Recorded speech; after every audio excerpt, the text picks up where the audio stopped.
Ada pertanyaan kecil sini, bolehkah laki-laki berbohong pada istrinya? Ini karena banyak sering terjadi dalam rumah tangga ya. Jawaban beliau umum dulu, ya boleh. Laki-laki boleh berbohong pada istrinya untuk memperbaiki hubungan dan melanggengkan pergaulan di antara keduanya. Digarisbawahi poin ini.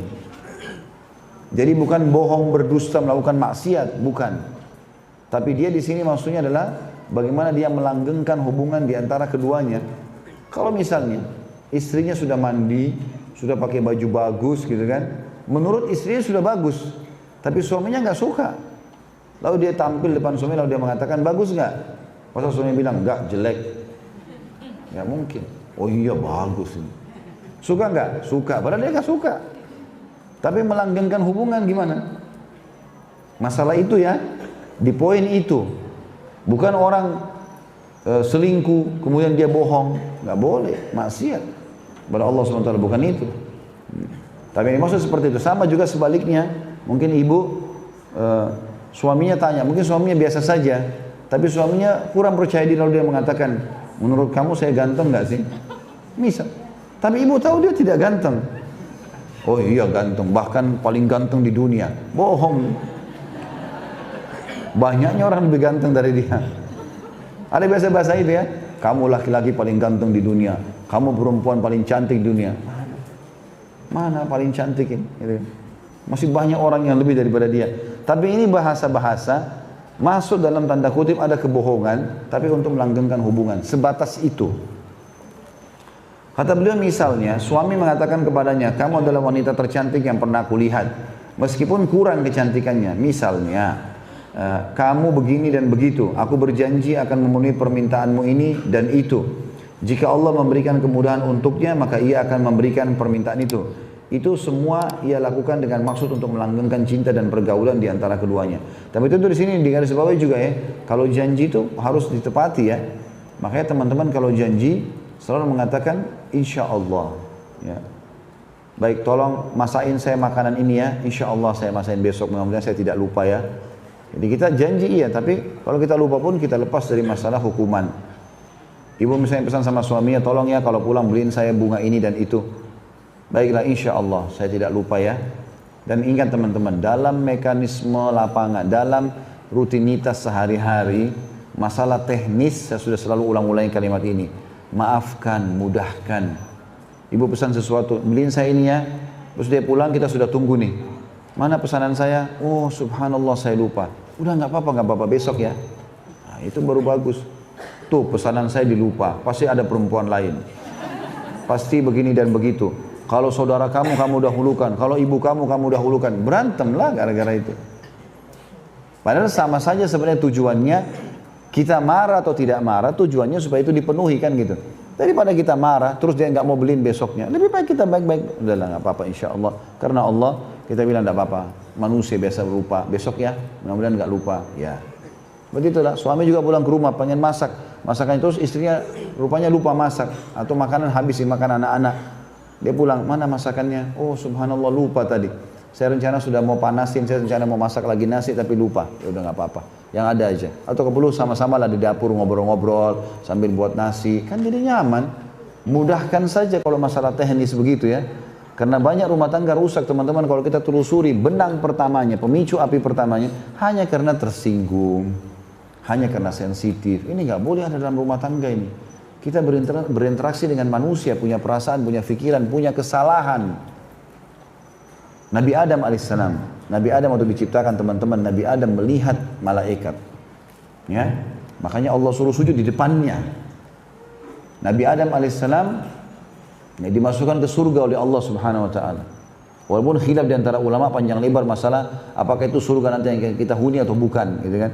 Tapi yang jelas Nabi Adam alaihissalam tahu. Tapi Nabi Adam dilarang oleh Allah, jangan kau makan buah ini, pohon ini jangan disentuh. Nabi Adam sudah tahu Tuhannya. Bisa melanggar, bukan kita mengatakan oh kalau gitu buat salah lah, tidak. Tapi manusia bisa berbuat salah teman-teman. Tidak ada pasangan yang sempurna, nggak mungkin ya. Nabi Yunus alaihissalam tinggalkan kaumnya sampai Allah hukum dimasukkan di dalam perut ikan paus gitu kan. Dia tidak, menurut kacamatanya atau pandangan Nabi Yunus tidak salah. Kenapa? Karena Nabi Yunus alaihissalam waktu disuruh datang ke wilayah Nainawah, sebuah wilayah di Irak. dakwahi penduduk Nainawa itu. Nabi Yunus salam pergi ke sana dan perintah Allah tidak boleh tinggalkan. Semua nabi nggak boleh tinggalkan lokasi dakwanya walaupun harus dibunuh oleh kaumnya sebelum ada perintah Allah. Nabi Yunus alaihissalam lihat didakwahi pengikutnya, penduduk Nainawa tidak ada mau dengar, menyembah patung-patung besar, nggak boleh, haram, nggak mau dengar. Nabi Yunus alaihissalam hanya berdoa sama Allah, ya Allah mudahkan saya dapat lokasi lain nih, jangan di sini. Tapi Allah belum turunkan wahyu. Nabi Yunus pergi, inisiatif dari dia, bukan niat membangkang sama Allah ya, cuma pergi tinggalkan. Tapi dihitung kesalahan.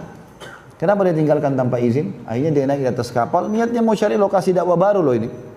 Karena di situ kaumnya menolak. Maka yang terjadi, Allah SWT buat ombak besar menghantam kapal tersebut, dan pada saat kapal lagi sudah mau tenggelam, kata kaptennya, kapten kapal ini nggak bisa, harus ada barang-barang dibuang. Dibuang semua barang-barang, masih berat. Harus ada manusia yang dibuang. Lalu mereka mengundilah nama-nama. Al-Quran menceritakan masalah itu, gitu kan? Kalau Nabi Yunus ini disebutkan dalam Al-Quran nama lainnya Zannun julukannya. Maka dia pun diundi-undi keluar namanya Nabi Yunus SAW. Orang-orang di kapal pertama bilang, oh, ini Nabi Allah nggak mungkin salah. Kita acak lagi, kalau nama yang lain keluar kita buang di laut. Sampai 2-3 kali ternyata Nabi Yunus kalah terus.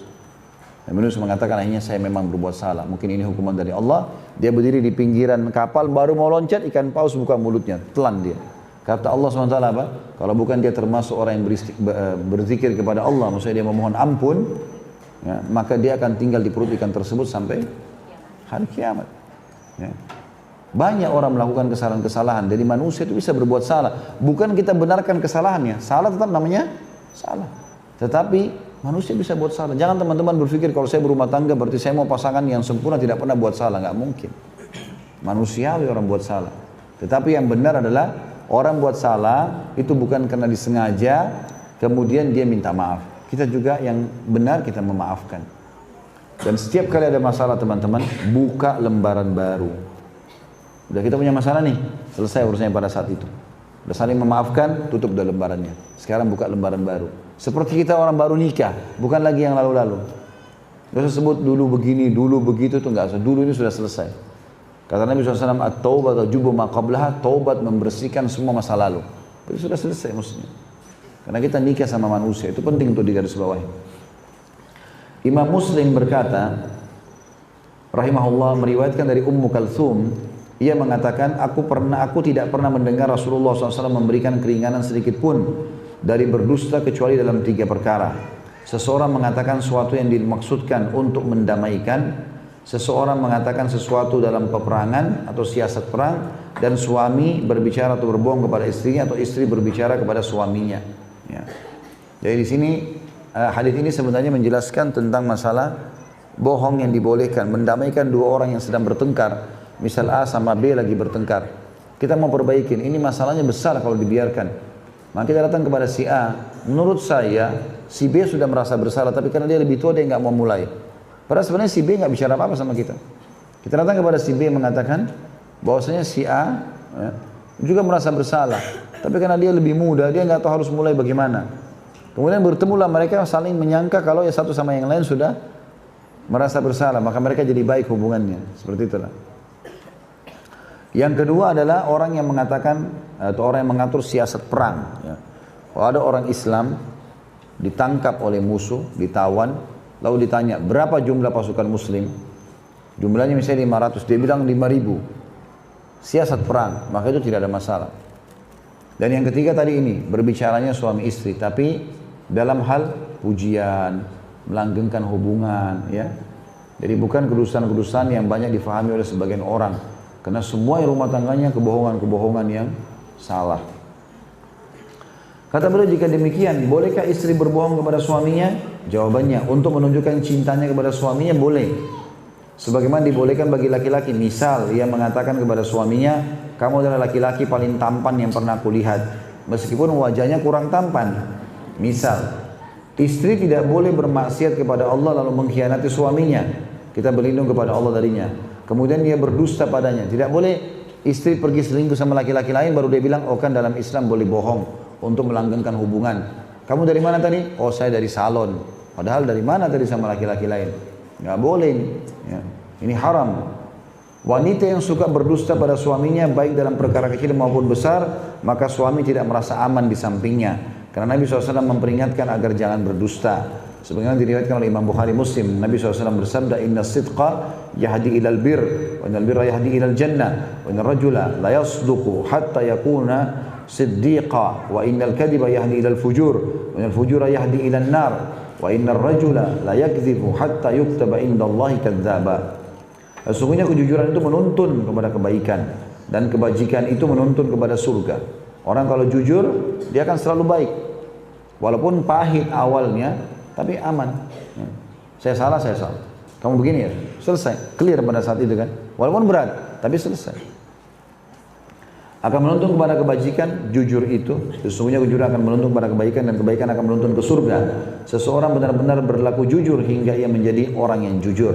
Sebaliknya, dusta itu menuntun kepada dosa dan dosa itu akan menuntun ke neraka. Seseorang benar-benar berdusta hingga dicatat di sisi Allah sebagai seorang pendusta. Artinya kalau orang rutin dusta dari bohong ke bohong terus, maka nanti bisa jadi pendusta benar dia. Ya, walaupun dia tidak bermaksud itu. Wanita yang menjadikan dusta sebagai sarana untuk keluar rumah dan berlaku bebas, maka sesungguhnya wanita tersebut berdasarkan hadis tadi menjadi orang yang berdosa. Suami tidak rela bergaul dengan wanita yang berbuat dosa.